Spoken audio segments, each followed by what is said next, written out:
Bapa dan Putra dan Roh Kudus. Amin. Selamat pagi kepada semua keluarga Kopi Rohani, penggema dan pendengar firman Tuhan melalui audio Kopi Rohani. Bersama kita selaku pembaca firman dan pemberenungan adalah Katekis Romanus Johannes. Selamat mendengarkan.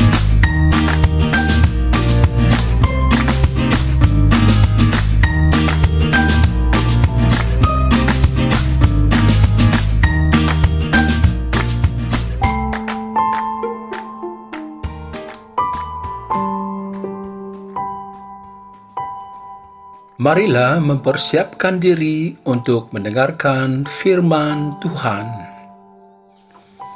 Tuhan berserta kita sekarang dan selama-lamanya.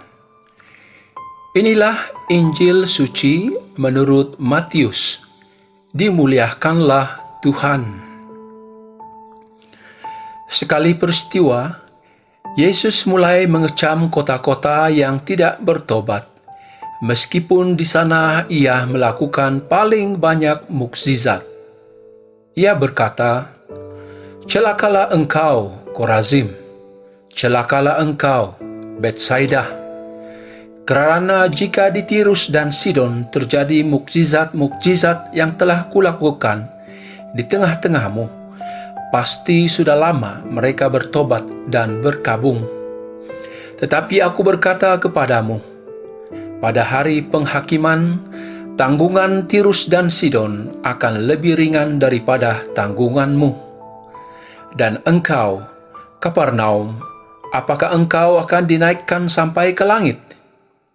Tidak, engkau akan diturunkan sampai ke dunia orang mati. Kerana jika di Sodom terjadi mukjizat-mukjizat yang telah terjadi di tengah-tengahmu, kota itu tentu masih berdiri sampai hari ini. Maka aku berkata kepadamu, pada hari penghakiman, tanggungan negeri Sodom akan lebih ringan daripada tanggunganmu." Demikianlah sabda Tuhan. Terpujilah Kristus.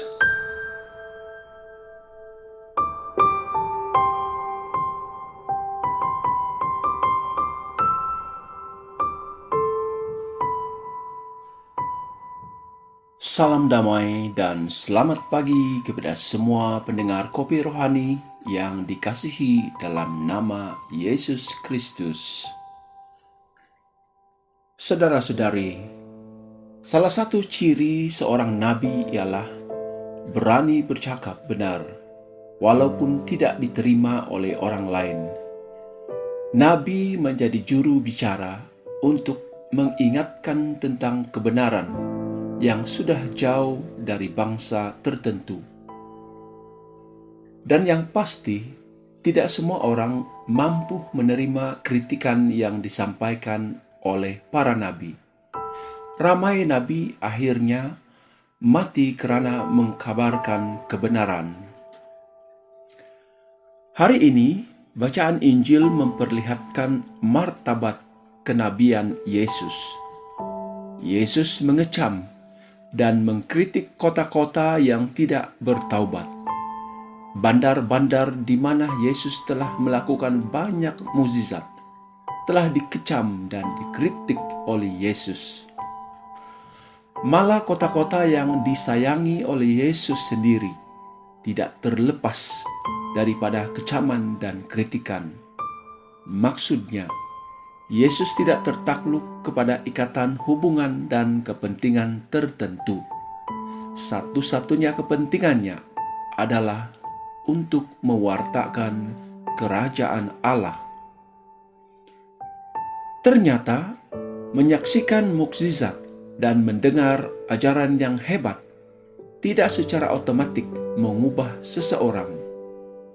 Mau mengubah diri memerlukan kerendahan hati untuk mengakui sebagai orang berdosa dan kemudian menerima karya keselamatan yang Tuhan lakukan dalam Kristus untuk kita.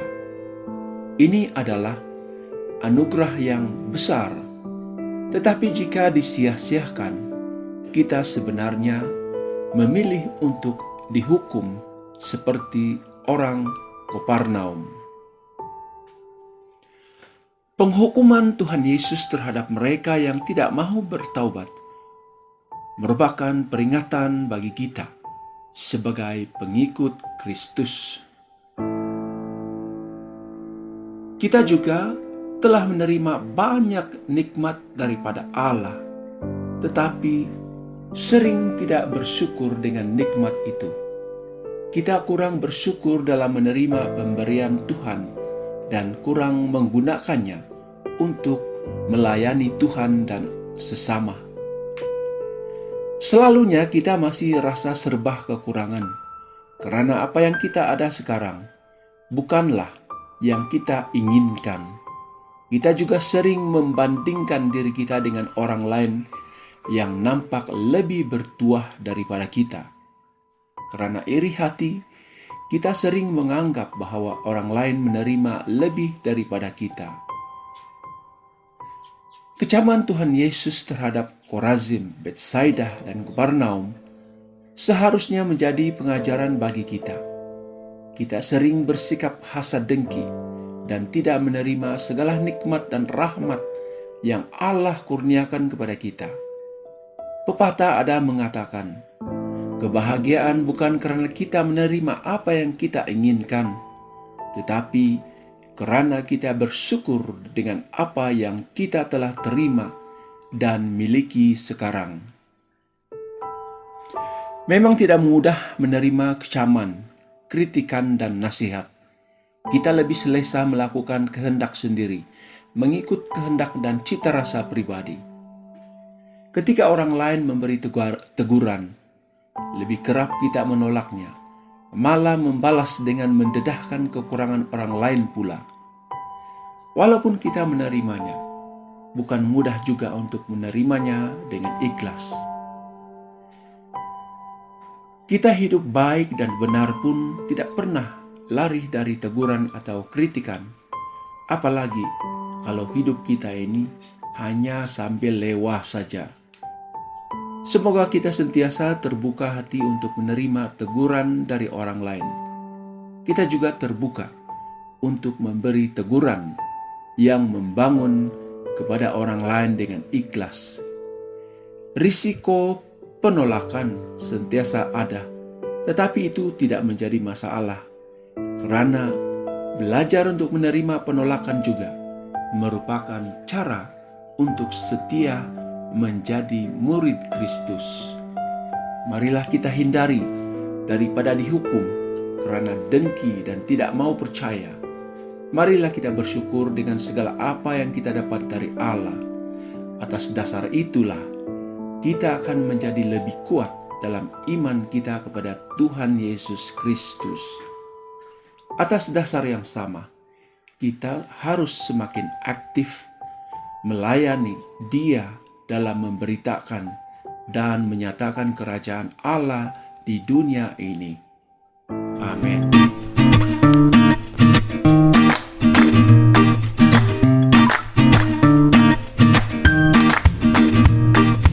Terima kasih kepada Kateks Romanus atas firman Tuhan dan renungan sebentar tadi.